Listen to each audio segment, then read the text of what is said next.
The storm didn't build the shelter. A veteran Navy SEAL and his dog did. An abandoned rail car in the salt flats became the only place standing between strangers and the cold. But when the wind stopped, a different kind of storm arrived. Cameras, power, and a man who wanted control. This isn't a story about survival in battle. It's about who you become when no one is shooting at you. A dog who sensed the weather before it turned, and a soldier who learned that leadership isn't ownership. No miracles. Just fire kept alive long enough for someone else to breathe. Before we begin, tell me where you're watching from. And if stories like this move you, like the video and subscribe to The Last Command K9. The wind off the Great Salt Lake didn't just bite. It salted the wound afterward. It came in low, steady sheets across the flats, lifting pale crust from the ground and turning it into grit that hissed against windows and lodged in the seams of doors. In winter, the air here felt thin and sharp, like it had been filtered through metal. Even the light looked bleached, the sky washed to a hard, cold blue that never warmed. Gideon Rourke lived on the edge of that emptiness in a one-story rental with a roof that clicked and ticked when the temperature dropped. 43, 6'1", broad-shouldered in the way men became when their bodies had been trained for function instead of vanity. His frame still carried the dense strength of special operations, compact power, efficient movement, nothing wasted. His face was angular, jaw carved and set. The kind of profile that looked like it had spent too many years squinting into sun and sand. A rough beard shadowed his cheeks and chin, not styled, just there. Honest stubble that made him look older until you met his eyes. Blue-gray, deep, quietly alert. They were the eyes of a man who had learned to watch pain without flinching, and who now tried, most days, to pretend the watching didn't cost him anything. He kept his hair short, military close, dark brown with early silver threaded through the temples, practical, no questions. He dressed the same way. An olive field jacket faded at the seams, a red and deep blue flannel shirt beneath it, dark green cargo pants, and brown leather boots scuffed pale along the toes. On his wrist, an old military watch with a frayed fabric strap ticked on like a stubborn promise.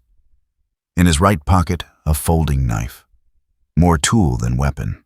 By the door, an Eberly stock half-track backpack, worn, reliable, no patches, no bravado. Gideon hated anything that tried to look like something it wasn't. His days ran on a strict grid. Wake at 0500. Coffee measured, not poured. Breakfast. Simple. Tools checked in the same order every time.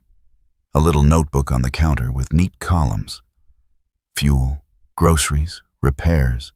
The numbers forcing reality into something manageable. He wrote with a black pen, block letters. If he kept the line straight, the world stayed straight. That was the lie discipline told him. That was the lie he clung to. A German shepherd watched him from the doorway, head slightly tilted as if listening for something under the sound of the wind. Relic was 9. Still strong, still capable, but with a faint dusting of silver beginning at the muzzle that caught the light when he turned. His coat was the classic black and tan of a working K9, short, thick, built to shed ice and brush off pain. He stood balanced, muscled tight and ready without looking restless. A black leather collar circled his neck, scuffed and worn, like it had been rubbed against 1,000 door frames and harness buckles. His amber-brown eyes were sharp with intelligence, always scanning the room as if mapping exits and measuring threats. He didn't bark unless there was a reason. When Gideon moved, Relic moved. Not glued to him, not clingy, just present. The kind of partnership you didn't explain. You either understood it, or you never would. That Tuesday afternoon, Gideon was boiling water for instant noodles when the phone rang. The pot didn't whistle. It simply simmered, a thin hiss under the stove light. Gideon's hands paused mid-motion, chopsticks still in the packet. The ringtone was old, plain. No music, no personality. He stared at the phone for a beat too long before answering, like the delay could change what waited on the other side. "Rourke," he said. A voice answered with the smooth calm of someone who had practiced sounding unbothered. "Gideon, it's Owen." The name landed like a familiar weight. Owen Kincaid had once been the kind of man you trusted without realizing you'd done it. Mid-40s now, still fit in the polished way, gym strength, not field strength. A clean, tailored image built to suggest control. Gideon remembered Owen's smile, easy in the brief moments between missions, like he knew how to make other men forget what they'd seen. He remembered the way Owen could speak gently while stepping over the line. Owen worked finance now. Consulting, he'd called it a few years back, when Gideon had been on medical hold and the world felt unstable. Owen had offered help then, a hand on the shoulder and a promise that sounded like brotherhood. Gideon's grip tightened on the phone. "Something wrong?" Gideon asked, already knowing the answer. Owen exhaled softly, like he was choosing the right phrasing. "There are a few terms you need to understand," Owen said. "Nothing dramatic, just paperwork catching up." Gideon's eyes drifted to the small notebook on the counter, his numbers, his straight lines. Relic's ears flicked forward. "What terms?" Gideon asked. Owen's tone stayed level. "Your accounts have been consolidated. Some transfers went through to cover obligations. The bank's moving on the property." Gideon blinked once, slowly. "My property," he repeated. "Your mortgage obligations," Owen corrected, too polite. "There's a secondary lien. It's routine once the window closes." Gideon felt the room sharpen around the edges, like the air had suddenly thinned. His mind did the SEAL thing: inventory, assessment, control. It reached for facts to keep panic out. "Send me the statements," he said. "I already did." Owen's voice softened, as if kindness could be a shield. "Gideon, listen. Your power of attorney. Remember that? When you were dealing with the PTSD therapy stuff, it allowed me to keep things afloat." The word PTSD hit the kitchen like a dropped tool. Gideon's jaw tightened. The faint scar near his right eyebrow pulled slightly as his face hardened, reflexive. "I didn't authorize this," he said, but his voice stayed low. Owen didn't raise his either. "You signed. We both know you signed. You weren't in a place to manage the details then. And I stepped in, like I promised." Gideon stared at the wall above the sink. A chipped patch of paint. Nothing important, but his vision fixed there anyway, as if staring hard enough could keep his balance. "How much?" Gideon asked. A pause. Then Owen, still careful. "The accounts are depleted." The word depleted didn't belong to money. It belonged to oxygen, to ammo, to men. Gideon's throat tightened. "My savings," he said. "My house." Another calm exhale. "I'm telling you now so you can adjust," Owen said. "There's no benefit to getting emotional. You'll just cloud your next move." Gideon's mouth went dry. The stove hissed steadily behind him. The pot of water had been boiling longer than it should have, steam rising thinly, unnoticed. "How long?" Gideon asked. Owen's voice shifted, almost apologetic. Almost. "It's been in motion for months. I tried to stall it, but this is the end of the runway." The runway. Owen liked metaphors now. Corporate language draped over old camaraderie.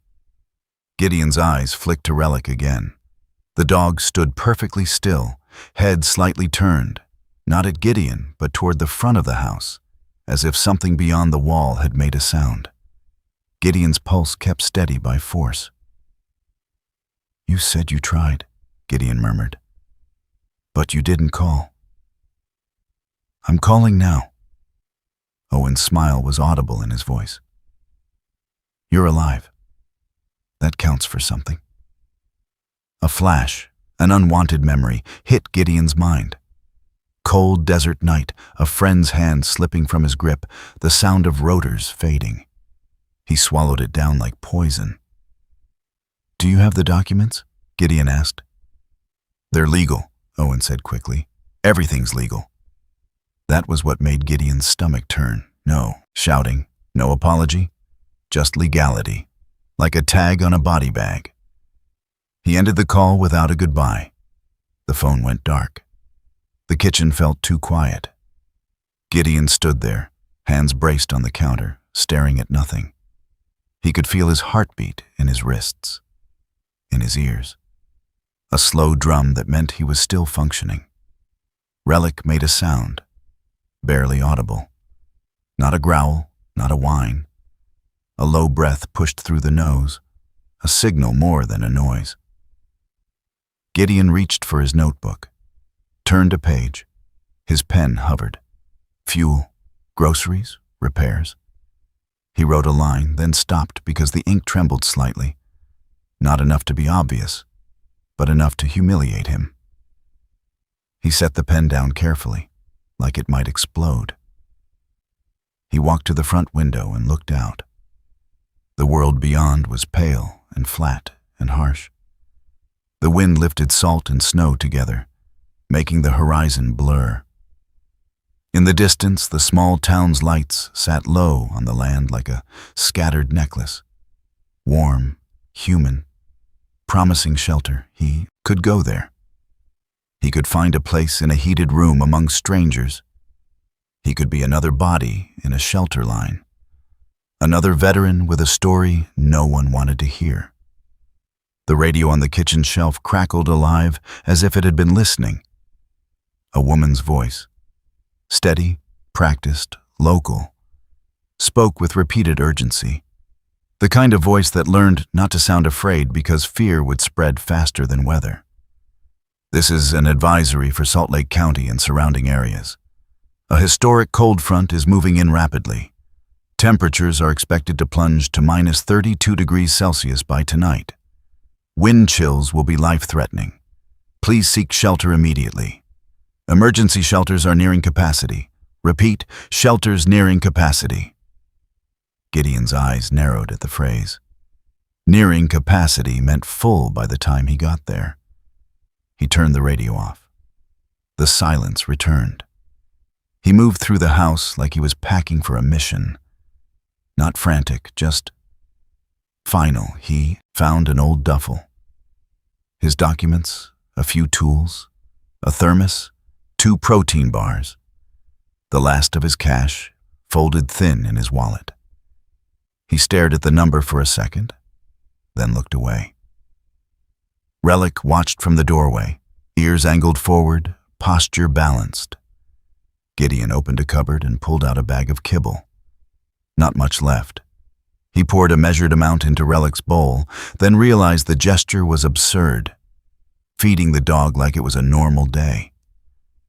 Relic ate quietly, then lifted his head and looked at Gideon. The dog's gaze was not affectionate. It was attentive, like he was waiting for Gideon to stop lying to himself. Gideon exhaled slowly and grabbed his keys. As he stepped toward the front door, Relic moved, fast, precise. He didn't block Gideon outright. He simply positioned himself in the doorway at an angle that forced Gideon to acknowledge him. Then, Relic froze. Not the casual stillness of a trained dog waiting for a command. This was the lock Gideon had seen overseas. A full-body pause, muscles tight, ears rigid, nostrils flaring. The dog's head turned slightly toward the far corner of the room, where the wall met the floor. He stared there as if something unseen had just shifted. Gideon felt the hair rise on his arms. "What is it?" he asked quietly. Relic didn't bark. He didn't move. He listened. A faint vibration, so subtle Gideon could have imagined it, seemed to pass through the house. Not a sound. A pressure change, like the air itself had tightened. Then Relic's head snapped toward the window, toward the town lights. His eyes narrowed, focused, and for the first time that day, Gideon felt something he hadn't felt since the war ended. A warning that didn't come from his mind. It came from the animal beside him. Relic gave one short, controlled huff and stepped away from the door, not toward the truck, but toward the back of the house, where the land opened out into nothing. Gideon's chest tightened. The shelter in town was the logical move. Relic was telling him logic wasn't the only thing that mattered. Gideon stood in the doorway for a long moment, keys cold in his palm. The wind outside snapped at the porch railing. Salt dusted the steps like powder. He thought of Owen's voice, smooth and measured. "Everything's legal." He thought of the shelter line, of fluorescent lights, of bodies packed together. He thought of being watched, pitied, processed. Relic waited, eyes steady. Gideon had led men into gunfire. He had made decisions that ended lives. Those choices had been brutal, but they had been clear. This choice felt worse because it was quiet. He stepped outside. The cold hit him immediately, sharp enough to sting his nostrils. His boots crunched on salted snow. He threw the duffel and the half-track into the back of the old pickup. The truck was reliable in the way old machines were, stubborn, loud, honest about their limits. The fuel gauge hovered under half. He had not filled it yesterday. He had looked at the price and told himself he'd do it later. Later was always a lie. Relic jumped into the cab, but didn't settle. He stood with his front paws braced, looking out the windshield. Not at the road to town, but at the darker stretch beyond, where the land fell away into open flats. Gideon started the engine. It coughed, then caught. The heater blew air that felt like a joke. He pulled out onto the road.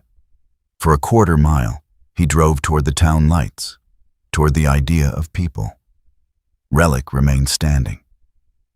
At the first intersection, Gideon slowed. The road to town was plowed. The road away was half buried. A sane man would choose plowed. Gideon's hands tightened on the wheel. He could feel the old instincts rising, control, command, certainty. He tried to force them into place like armor. Relic turned his head and looked at him. There was no plea there, no drama, just that deep, unwavering attention. The kind that said, "I'm not asking you to be brave. I'm asking you to notice." Gideon swallowed. The muscles in his jaw jumped once. "I don't know why I'm listening to you," he muttered, voice rough. Relic didn't blink. Gideon exhaled once, slow, controlled, like acknowledging an order, and then he turned the wheel away from the town lights. The road narrowed. Snow thickened. The sky dimmed faster than it should have, as if the storm had already begun to lean in. Behind him, the town's warmth shrank into a few distant dots. Ahead, there was only the wind, the salt, and the quiet pull of something he could not name. Relic finally sat, but he faced forward, rigid and alert, as if guarding a threshold Gideon hadn't seen yet. Gideon drove into the dark, following the only instinct left that didn't feel like betrayal. The old pickup groaned as it left the last strip of plowed asphalt and rolled onto the pale crust of the salt flats. The great salt lake spread somewhere beyond the horizon, unseen but felt, its mineral breath riding the wind in dry, metallic gusts. The land looked dead from a distance, flat and bleached. But up close it was textured with brittle salt ridges and patches of wind-packed snow that glimmered like ground glass. A single abandoned rail line cut across the flats like a scar that refused to heal. Gideon Rourke drove toward it without commentary. His hands were steady on the wheel. The olive field jacket creaked softly when he shifted his shoulders. His jaw was tight but not panicked. Panic was noise. He operated in quiet. Beside him, Relic stood with his front paws braced against the dashboard, weight balanced like a seasoned operator in a moving vehicle. The 9-year-old German shepherd did not whine, did not pace. His ears angled forward, catching frequencies beneath the engine's vibration. His eyes moved constantly, horizon, ground, horizon again. The wind strengthened. The truck's heater wheezed warm air that felt like an apology. The fuel gauge dipped faster than it should have. Gideon glanced at it once, calculating. Cold, thickened fuel lines, increased burn rate. He had known it was a risk. He had chosen it anyway. The rail line drew closer, rusted tracks half buried in salt and snow. Wooden ties warped and split, no signs of recent use. No human footprint except what the wind immediately erased. Relic shifted. His ears snapped upright. His body went still. Gideon felt it before he processed it. The stillness. Relic's muscles tightened. His head angled slightly left, then forward. Then he froze. Every muscle locked, nostrils flaring. K9 mode. Gideon's pulse sharpened. "What do you see?" he murmured. Relic did not bark. He did not look at Gideon. He was listening. The truck rolled another 20 yards. Then the engine sputtered, once, twice. The dashboard flickered. Gideon's jaw tightened. The truck coughed and died. Silence fell fast and heavy. The wind pressed against the cab like something alive. Gideon turned the key again. Nothing but a tired clicking. He checked the gauge, nearly empty. The needle trembled at a meaningless line between survival and regret. He exhaled once, long and controlled. "How far?" he muttered, scanning the terrain. Relic moved. Not frantic, not excited, deliberate. He turned and looked through the side window, toward a low mound of snow and salt roughly 400 meters away. Beyond it, something darker interrupted the white expanse. Gideon saw it too now. A rectangular shadow, hard edges, industrial steel. The rail line curved toward it. An abandoned rail car. He opened the door. The cold hit him like a hammer. Salt wind tore at his flannel collar, cut through fabric and into skin. Relic jumped down lightly, landing steady despite the crusted ground. The air burned Gideon's lungs on the first inhale. He adjusted automatically, short breaths through his nose, slower release. Efficiency. Conservation. They moved toward the mound. Each step crunched. The wind shoved at them from the side, pushing salt crystals into exposed skin. Gideon's boots sank deeper than expected in patches of drifted snow. The terrain was uneven. Frozen ridges hidden beneath white powder. He calculated distance by rhythm. 100 meters? 200. His mind ran quiet logistics. Temperature drop forecast. Wind chill. Muscle function degradation timeline. 6 hours before movement became difficult, less if exposed. Relic walked ahead, but never too far.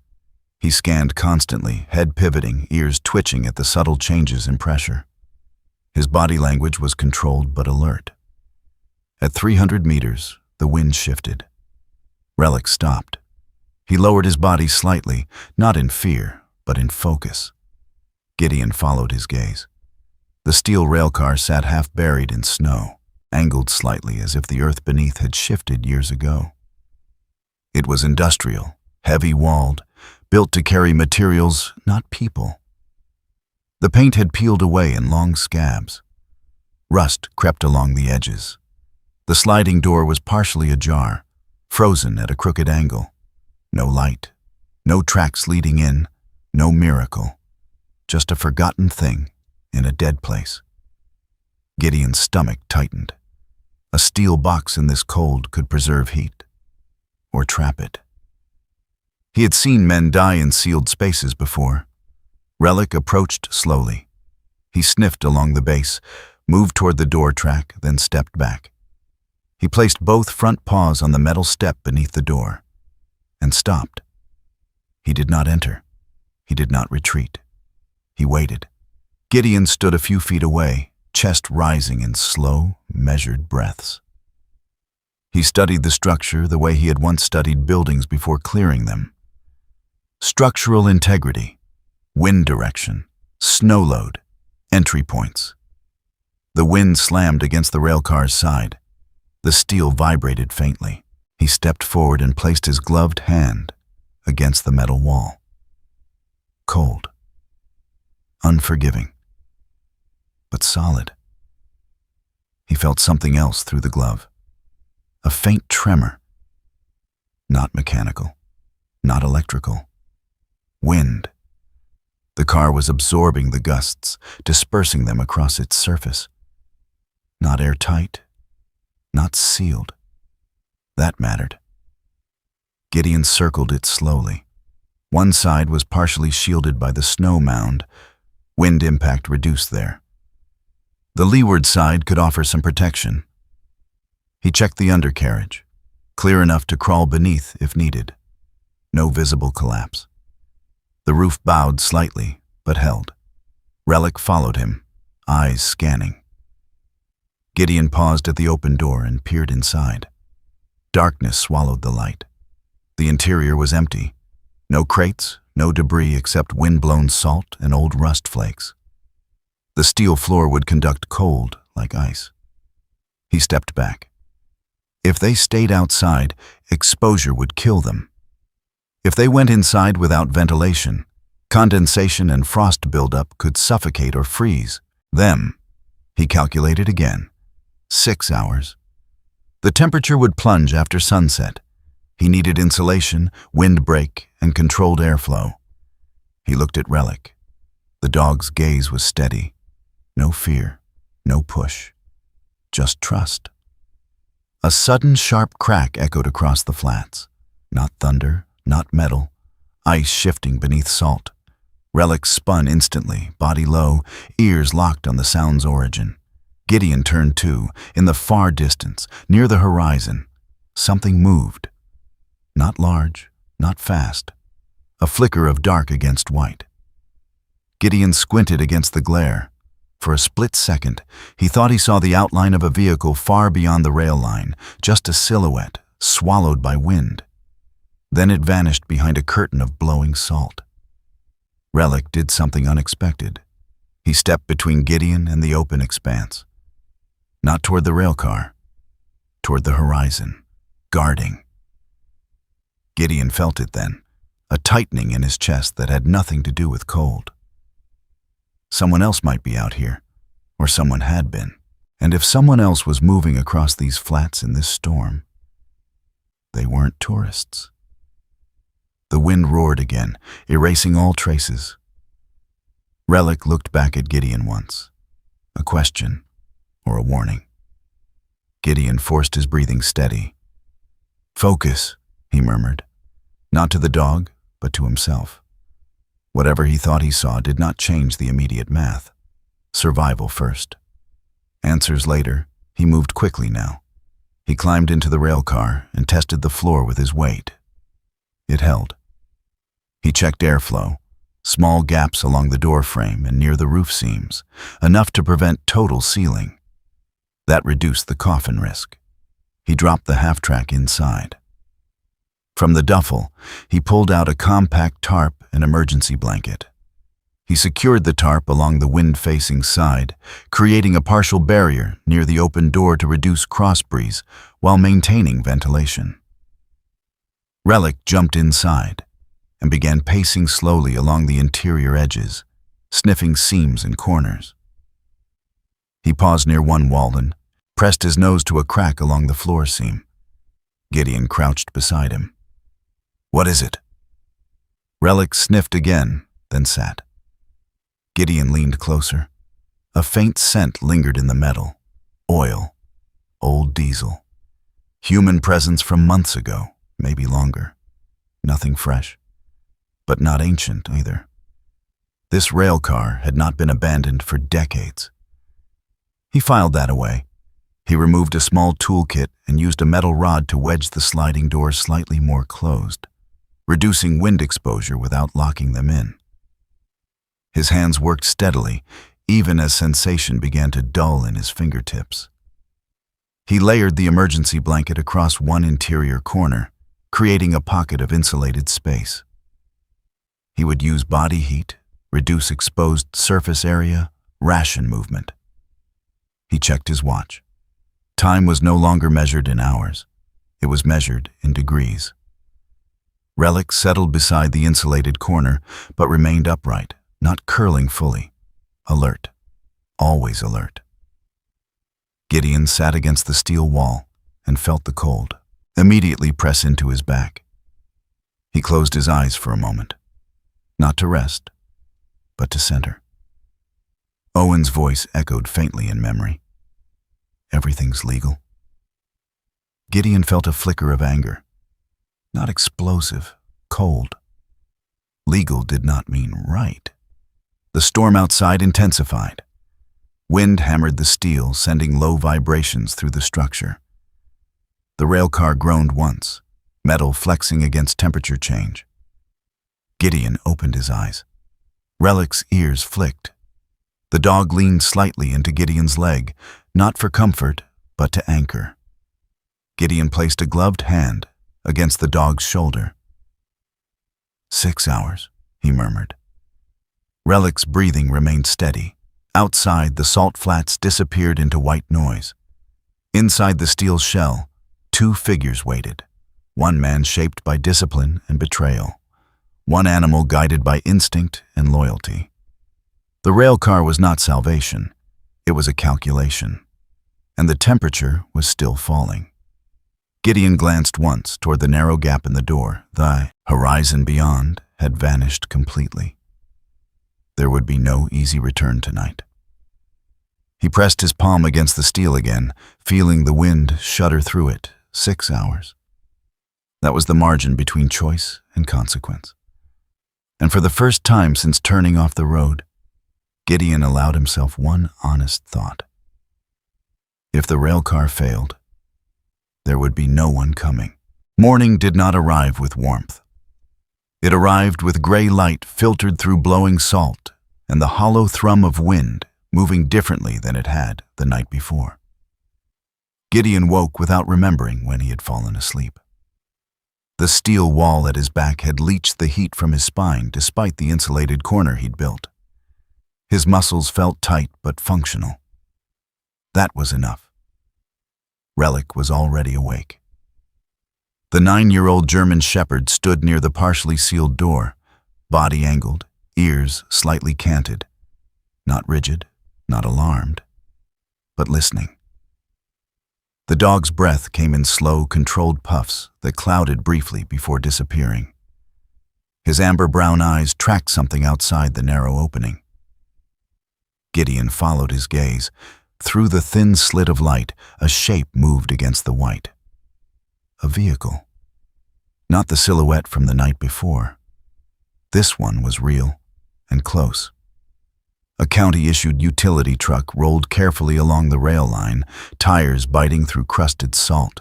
Gideon stood slowly, joints protesting, and stepped out into the bitter air. The wind had shifted. It no longer slammed directly into the railcar's exposed side. It slid along the flats in long, horizontal sheets.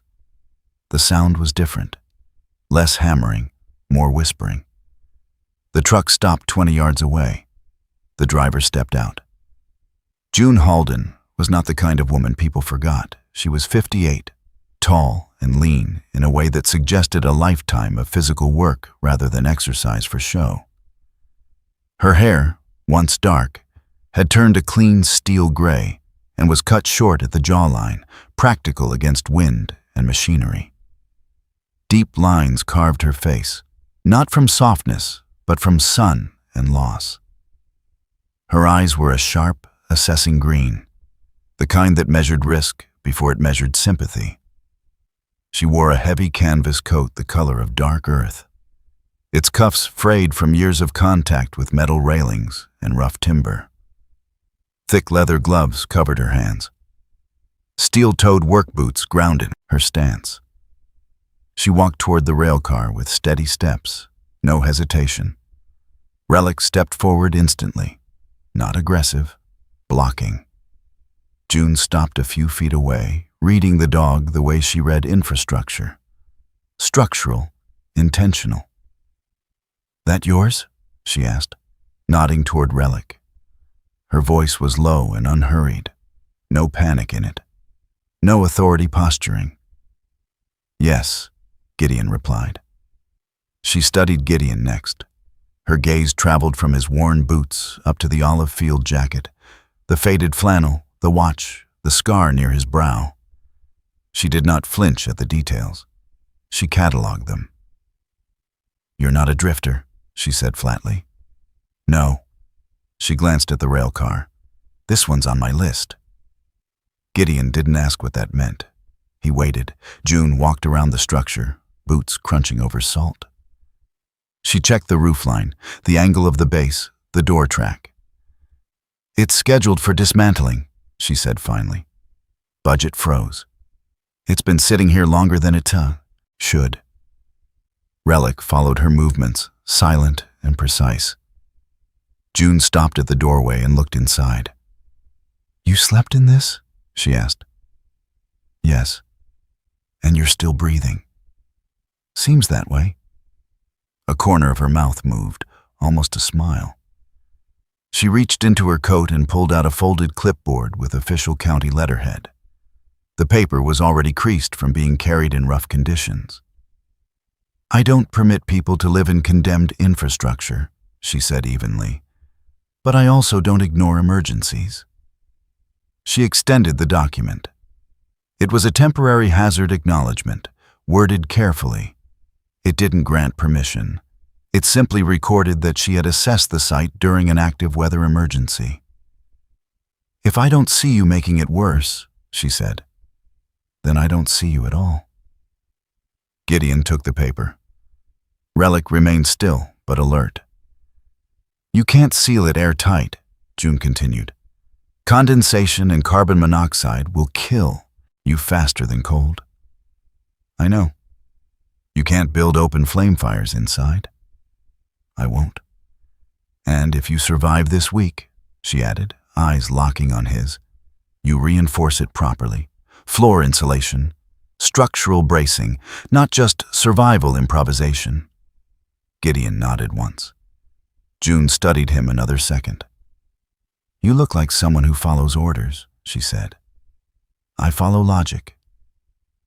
"That'll get you in trouble," she replied. There was something behind that statement, something personal, a loss carried without display.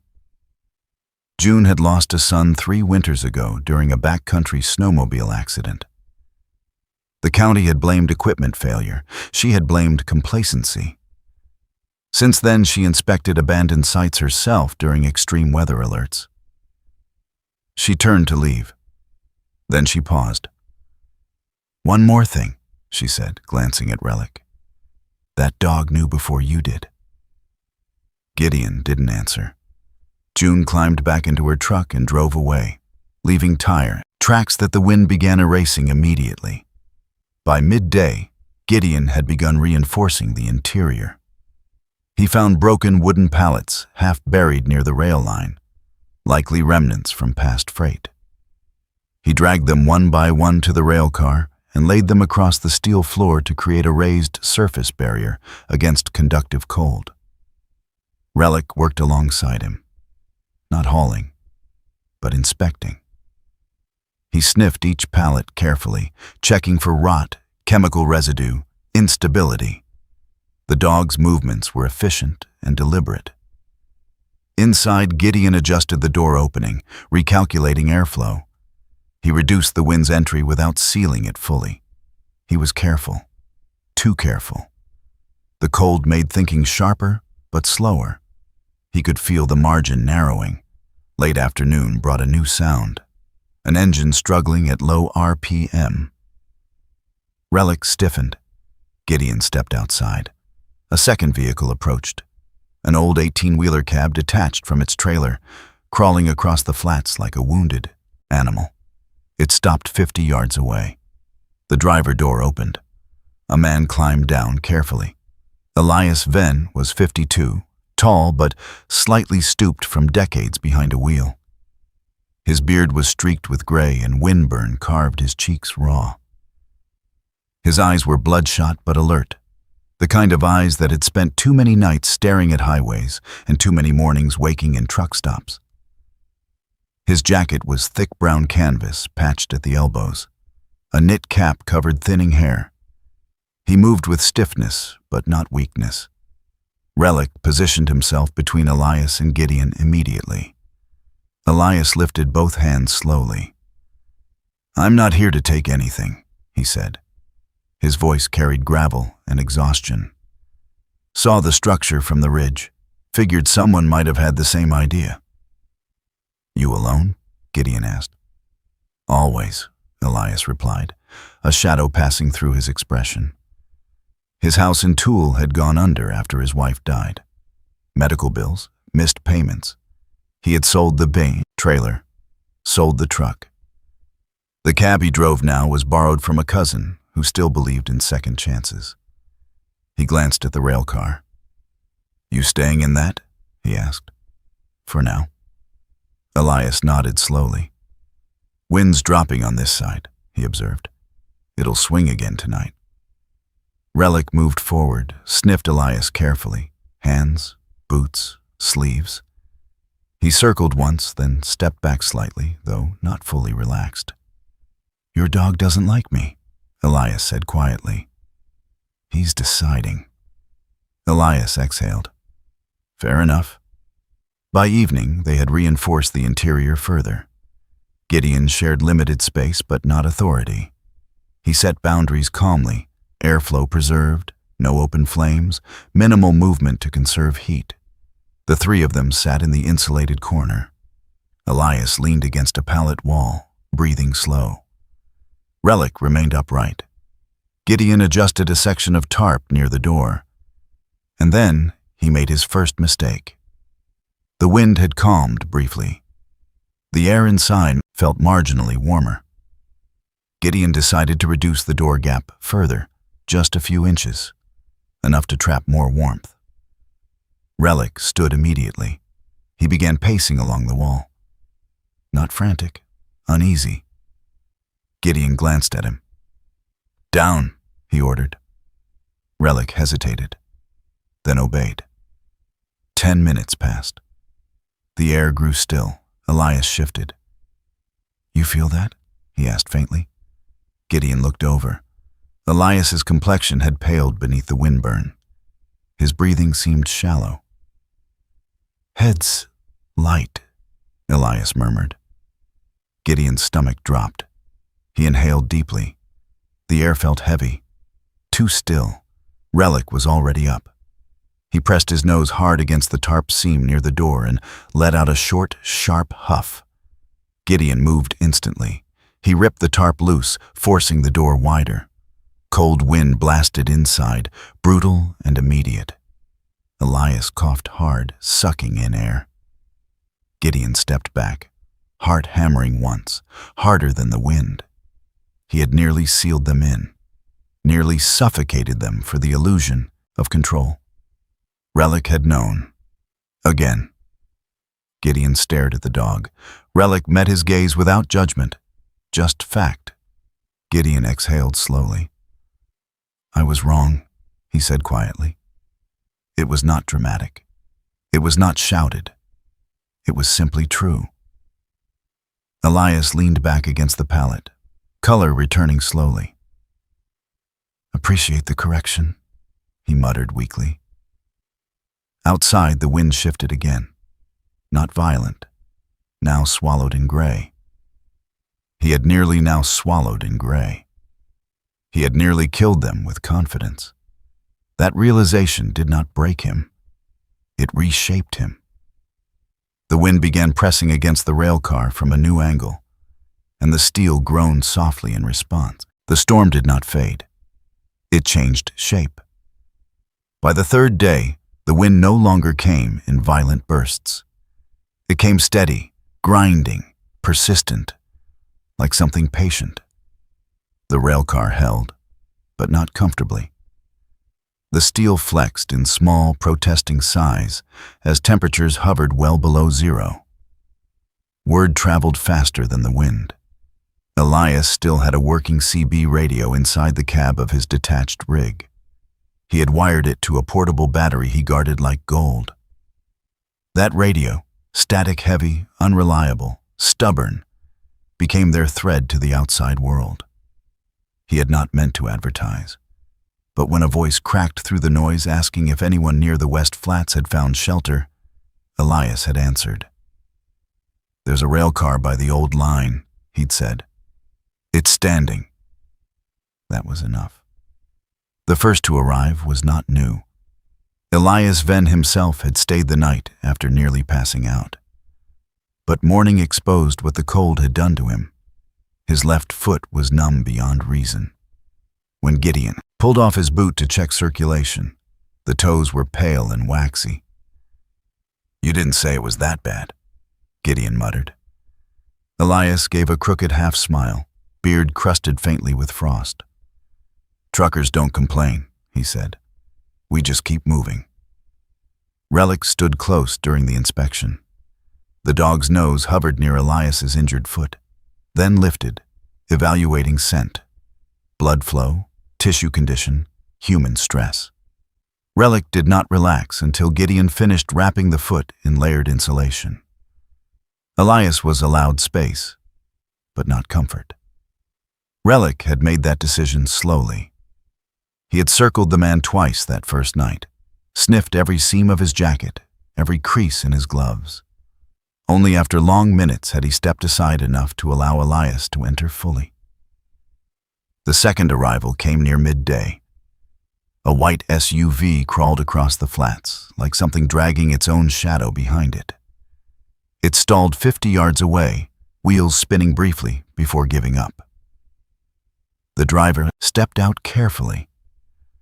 Mari Sloan did not look like someone who belonged in a storm. She was in her mid-30s, tall and slender, but not fragile. Her movements were controlled and economical, as if she had spent years working in tight hospital corridors where hesitation cost seconds. Her hair, dark blonde pulled into a low knot, was tucked beneath a gray knit cap. Her skin was pale from indoor lighting rather than weather. But her eyes were steady, blue, observant. She wore a thick neutral-colored parka, zipped fully, and carried a medical backpack strapped tight across her shoulders.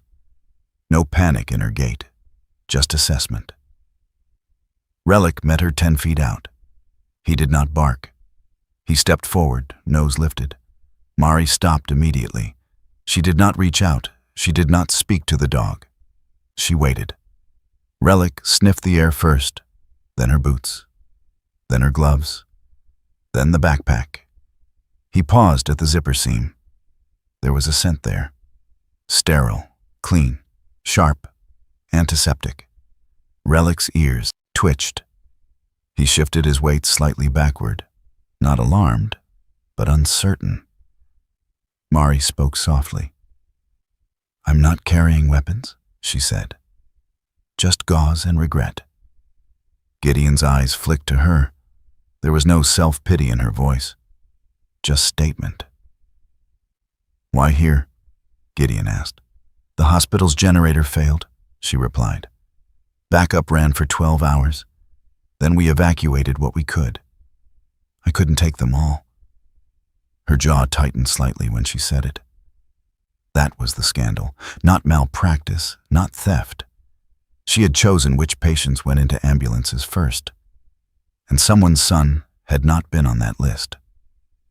Relic took one more step forward, sniffed her sleeve, then moved aside, not fully relaxed, but accepting. Gideon nodded once. You work, he said simply. Mari nodded.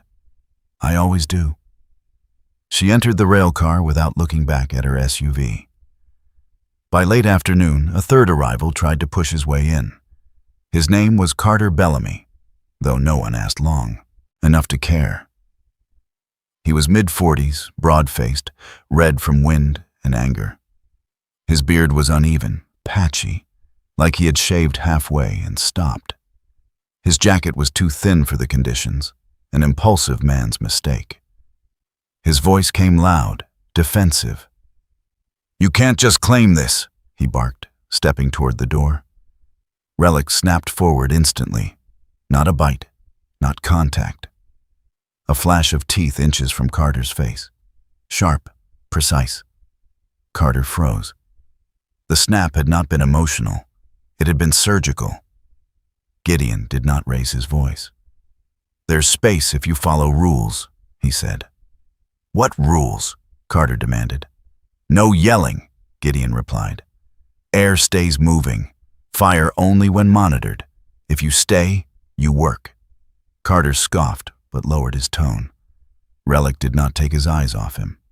Carter entered, and the air inside shifted. That evening, as they sat in the insulated corner, the wind dropped unexpectedly. Not gradually, all at once. The sudden silence inside the railcar felt unnatural.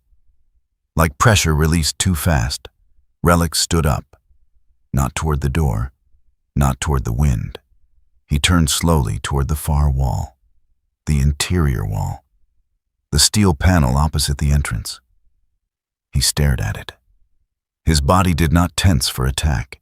It tightened for recognition. He stepped closer, pressed his nose against a vertical seam, and then he lowered himself, ears forward, tail still. Listening. Everyone else followed his gaze. There was no sound, no vibration, no visible movement. But Relic remained fixed. For nearly 30 seconds, Gideon felt a prickle across his spine. What is it? Mari whispered. Relic let out one single, low breath through his nose. Then he stepped back. The wind resumed outside. The moment passed. But something inside the railcar felt claimed, not haunted, marked, as if the steel remembered something. Gideon did not voice the thought. He simply filed it away. Tension grew in quieter ways after that. Elias, foot-wrapped, began pacing near the door. I can't sit here, he muttered one evening. I've ridden out storms worse than this. You've never ridden one on foot, Mari replied calmly while reorganizing medical supplies. Carter grew impatient too. He ate more than his share the first night, claiming cold burned calories faster. Gideon rationed evenly. You're not in a diner, he said quietly. Carter bristled. Relic shifted closer. Carter leaned back. Elias looked toward the horizon, often. If we drive now, he suggested, we might make town before the next front. There is no might, Gideon said evenly. There's freeze or don't freeze. Mari watched Gideon carefully. You haven't slept, she said. I'm fine. You haven't slept in 36 hours. Gideon glanced at his watch. Time blurred at the edges. The numbers meant less than they should. His thoughts lagged half a beat behind action. He noticed it. He hated it. Relic approached him slowly. The dog did not nudge, did not demand. He simply placed his head gently against Gideon's knee. Weight, warmth, anchor. Gideon looked down. Relic's eyes were steady, not questioning, not commanding, just present. Mari met Gideon's gaze. "Lie down," she said quietly. "I'll monitor airflow." Gideon hesitated. Control had kept them alive. Relinquishing it felt like stepping off solid ground.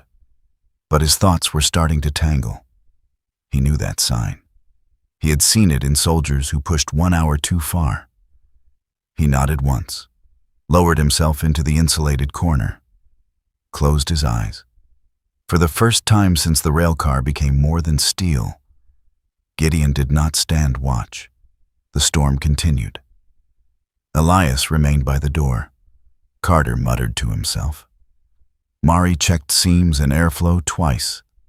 Relic stayed near Gideon until midnight.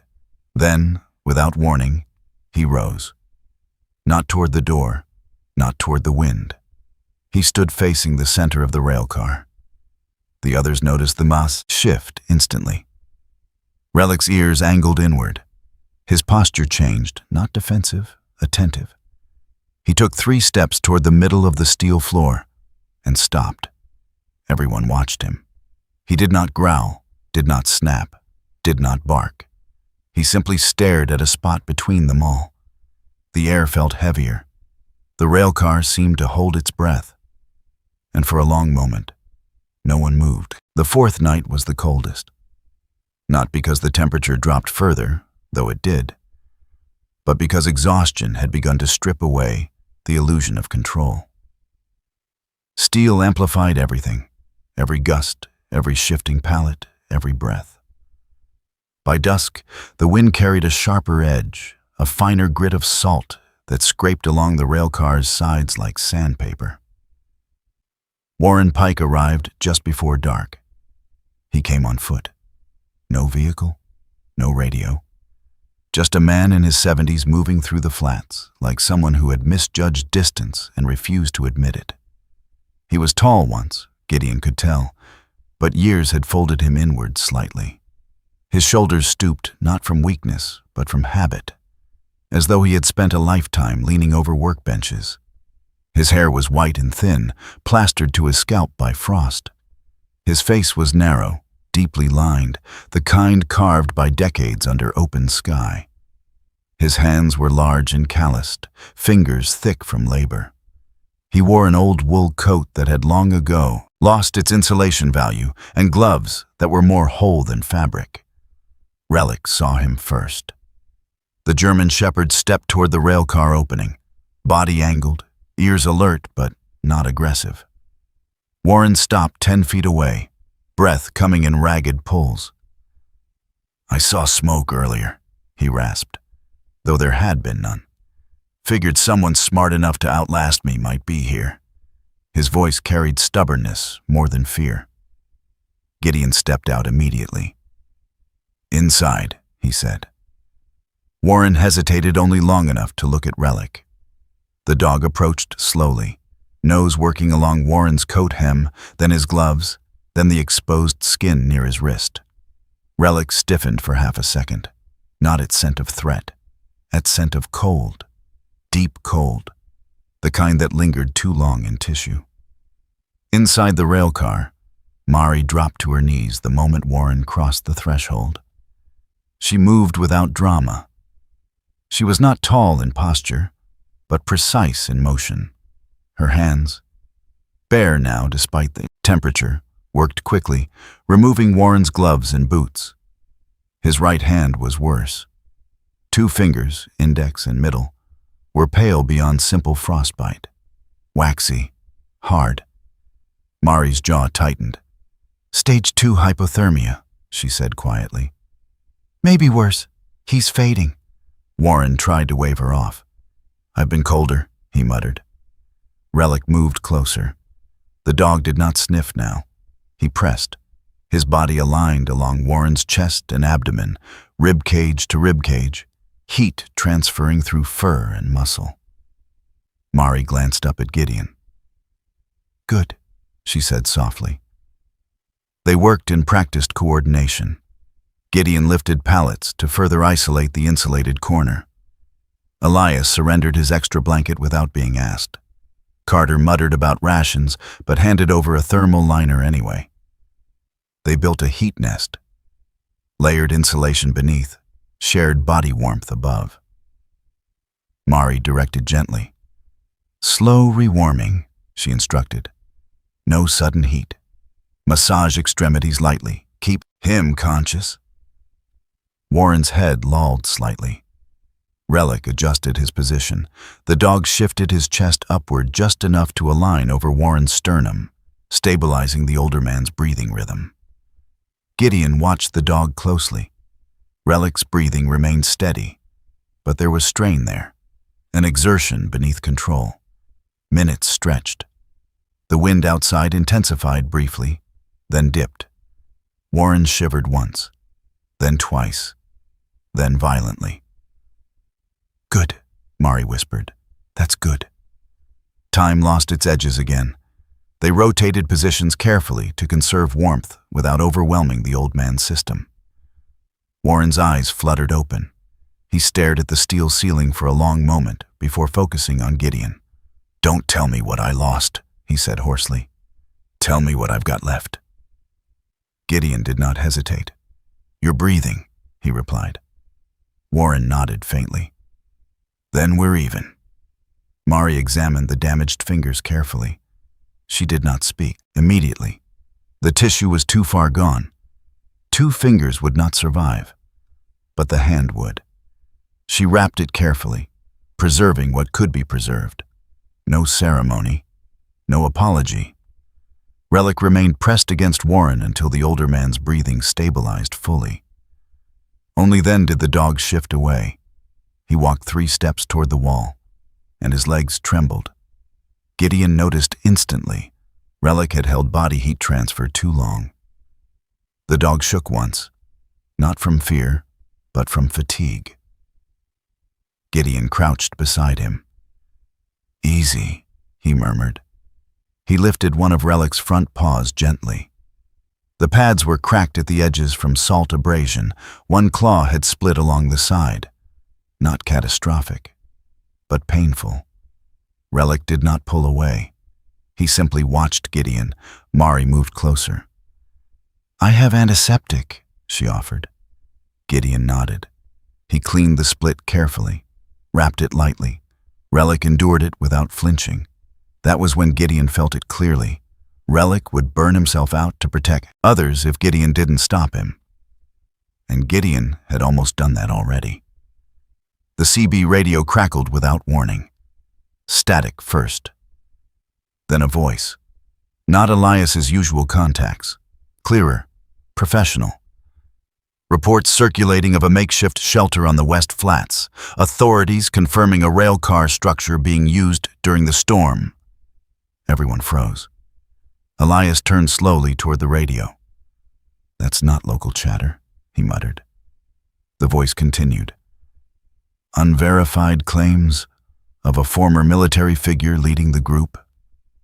Gideon's stomach tightened. Relic's ears snapped forward. The voice shifted. Financial consultant Owen Kincaid states he has been in contact with the individual. The railcar went silent. Even the wind seemed to pause. Gideon did not move. He did not speak. He simply stared at the radio like it had just named a ghost. Relic stepped toward him, not alarmed, anchoring. The broadcast dissolved back into static. But the damage was done. Someone out there was talking. And not for the right reasons. Warren dozed intermittently, drifting between clarity and exhaustion. When he was lucid, he studied Gideon with sharp, assessing eyes. You military? Warren asked eventually. Used to be. Still are, Warren replied faintly.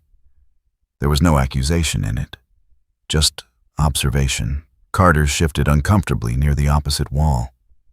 You didn't say we were advertising, he muttered toward Elias. I didn't advertise, Elias shot back. I answered. Mari ignored them both. She monitored Warren's pulse and temperature with quiet authority. Her scandal had hardened her, but not into bitterness. It had stripped her of illusions. She no longer believed institutions saved people. People saved people. Sometimes badly. Sometimes too late. Outside, the storm eased slightly, but the cold remained. Gideon sat near Relic. The dog rested his head lightly against Gideon's thigh. Breathing slower now. Steadier, Gideon glanced toward the radio.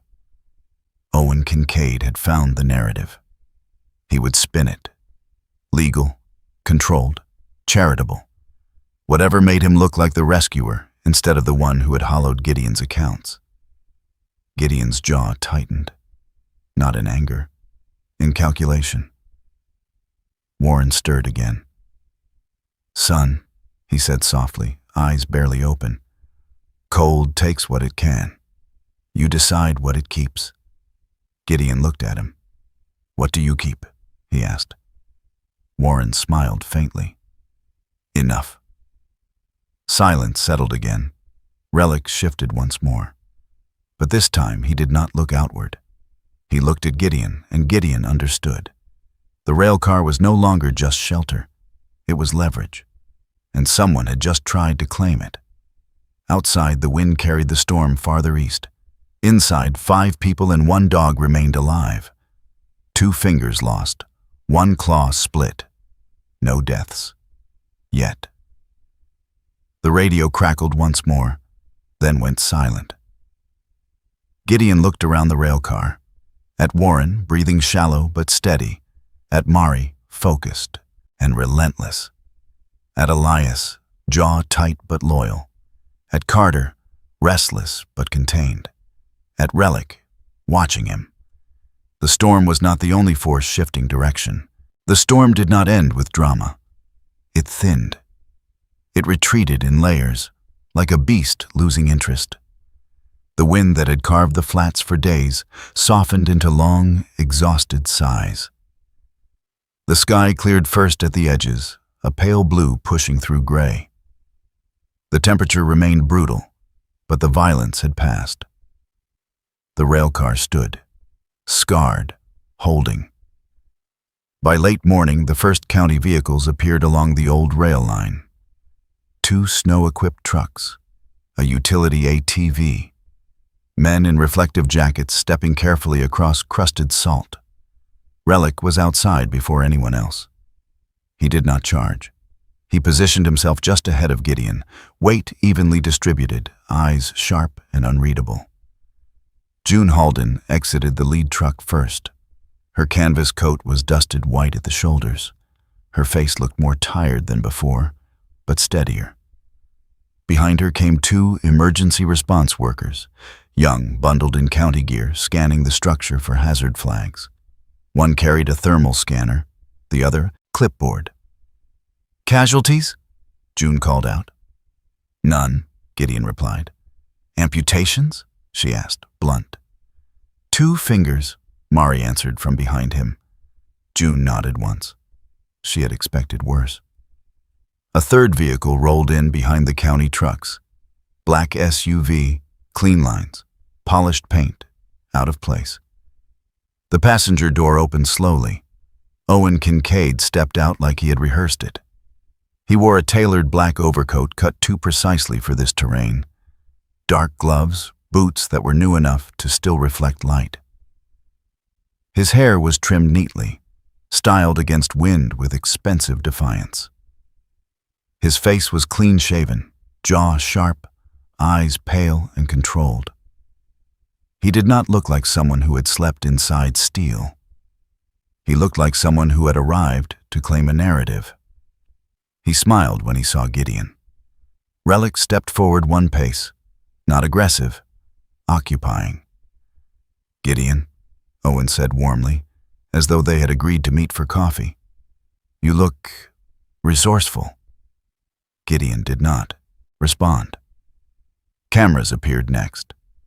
2 local reporters stepped out of another vehicle, young, eager, breath clouding in quick bursts.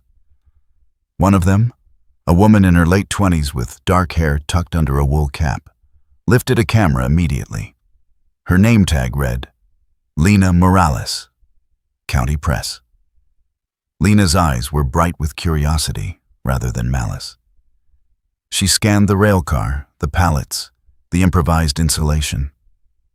Then she saw Relic. Her expression shifted, not fear, respect. Owen gestured lightly toward the reporters. "This is a remarkable story," he said. "A former special operations soldier leading civilians through a historic freeze, resilience, brotherhood." He said it like it belonged on a banner. Relic shifted subtly, stepping further between the two men. No growl, no sound. Just space claimed. Owen's eyes flicked down to the dog briefly. "That animal always had good instincts," he said. Relic did not blink. "Why are you here?" Gideon asked quietly. Owen's smile thinned just enough to show teeth. "I've been concerned," he replied.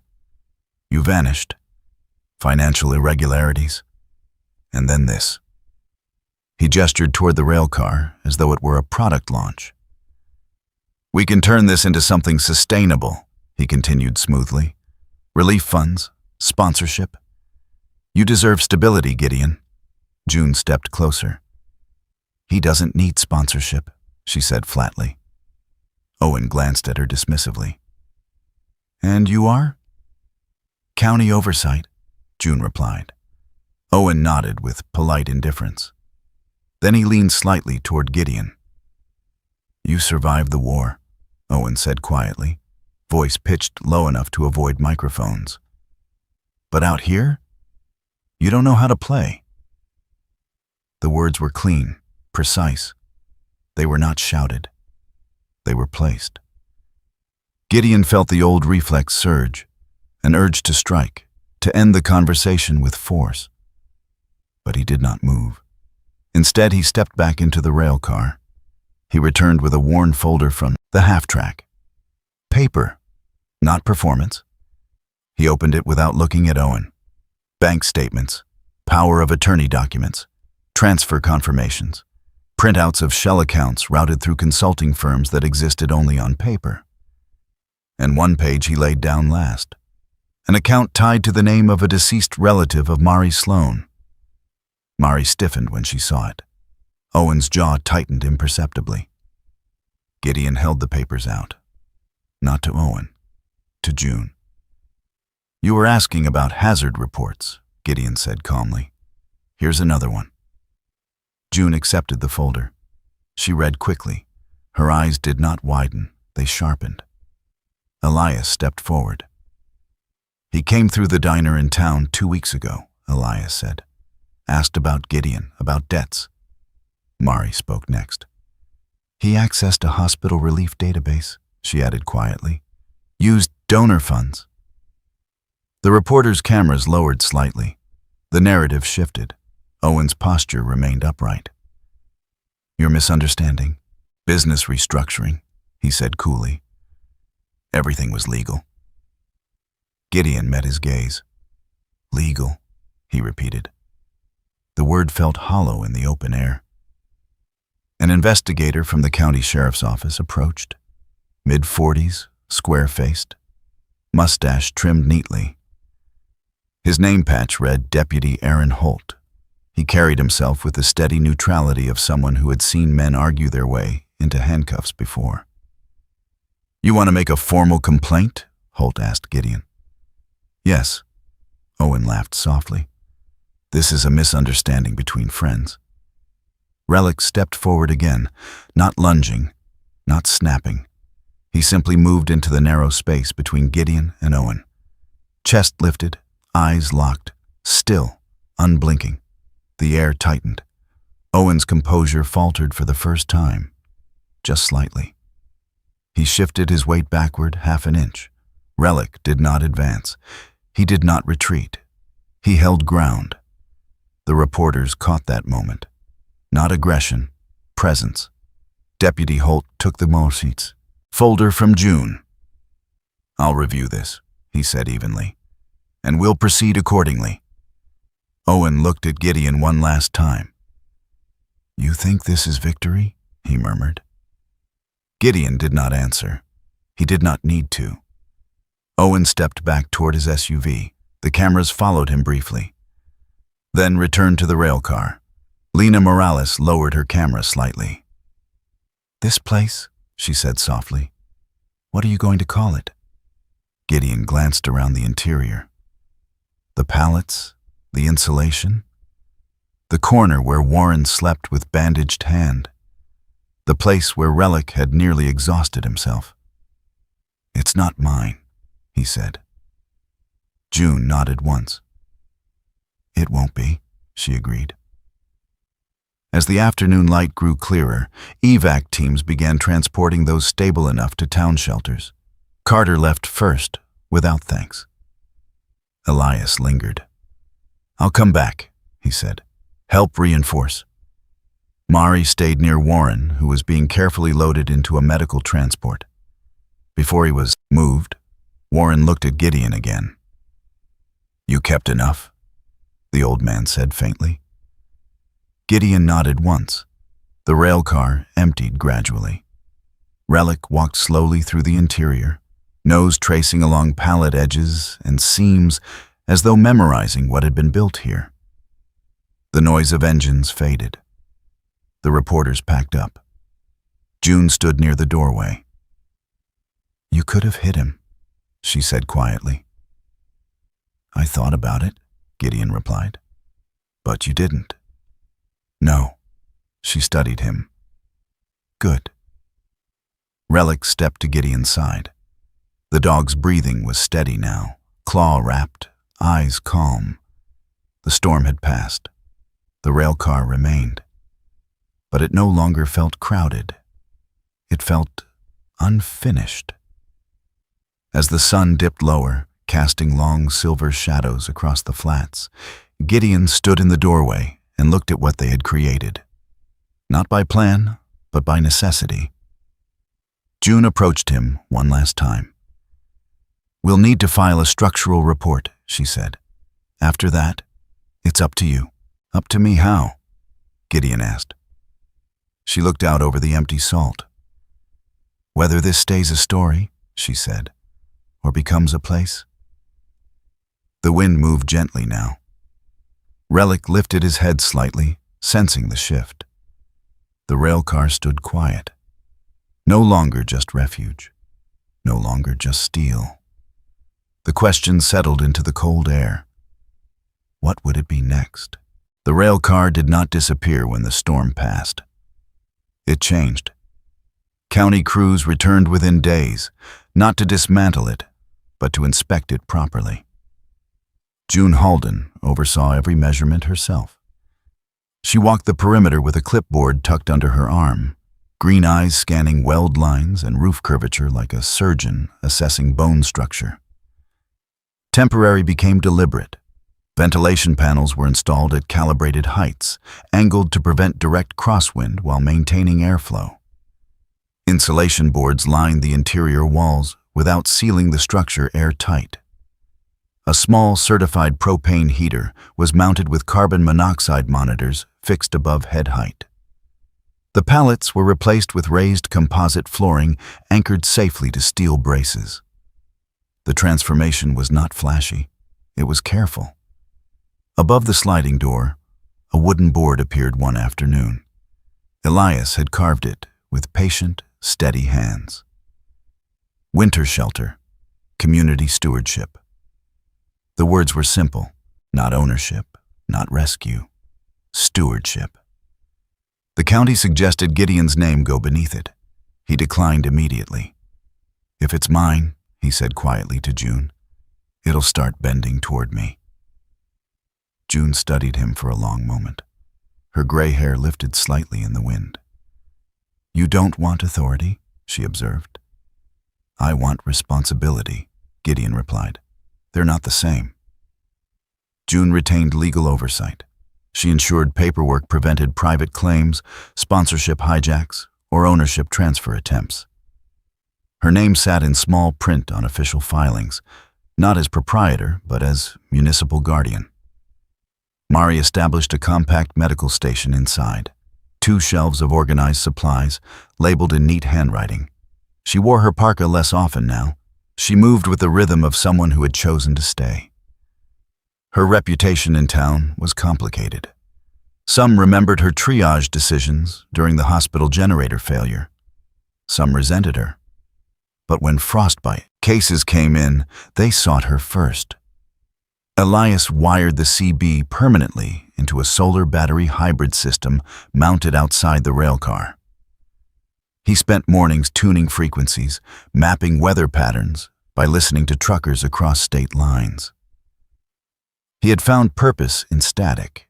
Relic found his own. The 9-year-old German Shepherd did not patrol for show. He learned the patterns of the flats the way some dogs learn a yard. He sat at the threshold when atmospheric pressure dipped sharply before a cold front. He paced the leeward side when wind direction shifted faster than forecast models predicted. Once, during a quiet dusk, he barked 3 measured times, short, sharp alerts. Within 20 minutes, temperature dropped unexpectedly. After that, people began watching him more closely. They learned his signals, not superstition, observation. Relic was not mystical. He was attentive, and attention saved heat. New faces rotated through during early winter. One of them was Thomas Reddick, a retired high school physics teacher in his early 60s. Tall and thin, with a narrow nose and permanently furrowed brow. Thomas wore glasses that fogged constantly in cold air. He had once taught thermodynamics and now found himself explaining convection currents inside a steel rail car.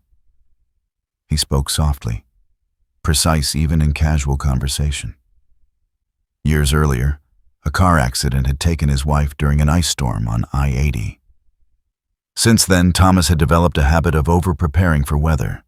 He designed a small heat distribution chart and pinned it near the entrance.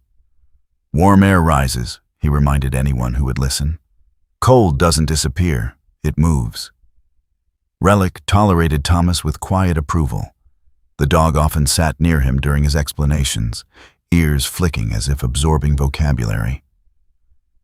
Another addition was Lena Morales, the young reporter who had returned not with cameras this time, but with gloves and tools.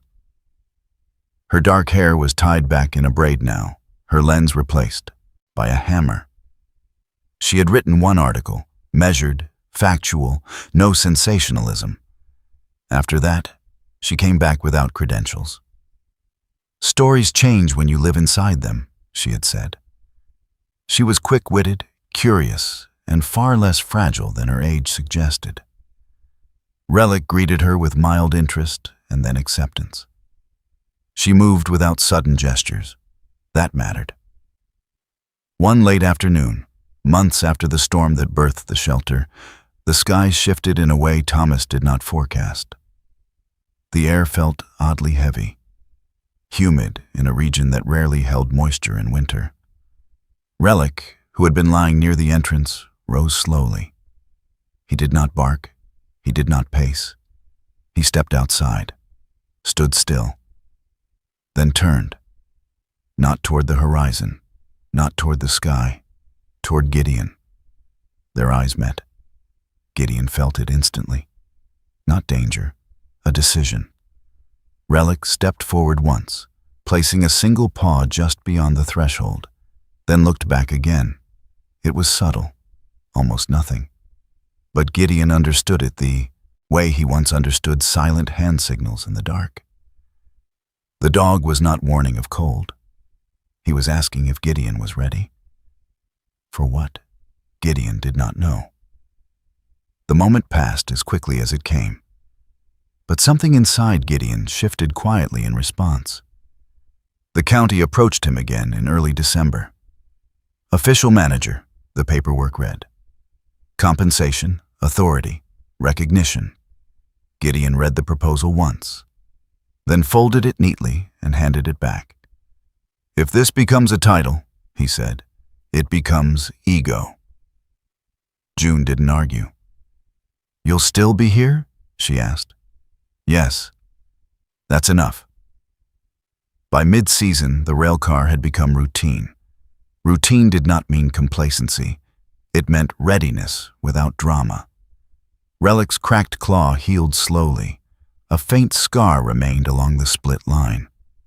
Gideon checked it nightly, regardless. They established a quiet ritual. Gideon would rest his palm against the interior steel wall at dusk, feeling for vibrations, remembering the first night. The railcar was no longer a desperate refuge. It was infrastructure, not owned, held. On the last night before the first true snowfall of the new season, the shelter was nearly empty. No emergency, no crisis, just space. Mari had left earlier that afternoon to cover a shift at the clinic. Elias was tuning frequencies from his rig parked nearby. Thomas had returned home to reinforce his windows. Only Gideon and Relic remained inside. The wind outside was calm, almost respectful. Gideon stepped toward the steel wall and placed his hand flat against it. Cold, but not hostile. "I still remember the old house," he said quietly. He had not spoken of it before. The kitchen tile, the notebook on the counter, the chipped paint near the sink. Relic approached, placed his head gently under Gideon's hand. The contact was warm, solid, present. Gideon did not expect healing. He no longer expected restoration. He understood something different now.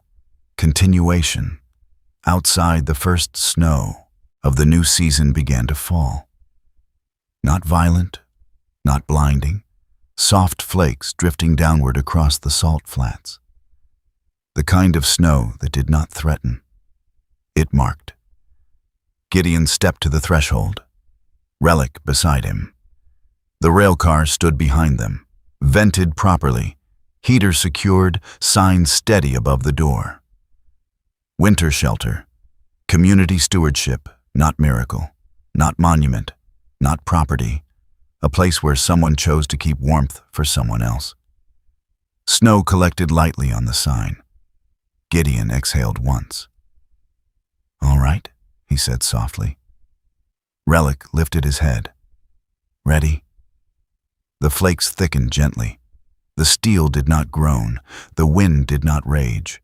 The railcar did not claim. It held.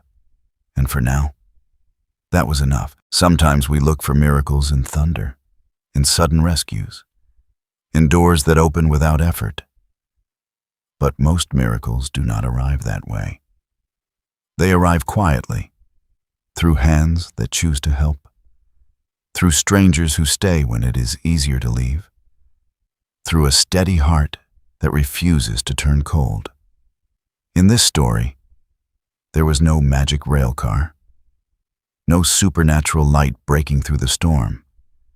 There was only a man who chose responsibility over ownership, a dog who stayed alert when others grew tired, and ordinary people who decided to hold warmth for one another. And yet, that is where something sacred lived.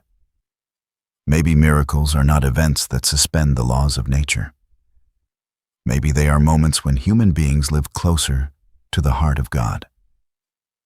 When courage replaces pride, when mercy replaces anger, when someone guards a door so others can rest. In our daily lives, the storms may look different. They may be financial pressure, family conflict, loneliness, illness, regret. But the question is always the same. Will we close ourselves off? Or will we become a place where someone else can find warmth? If this story moved you, let it be more than entertainment. Share it with someone who needs hope. Leave a comment about a moment when you witnessed a quiet miracle in your own life.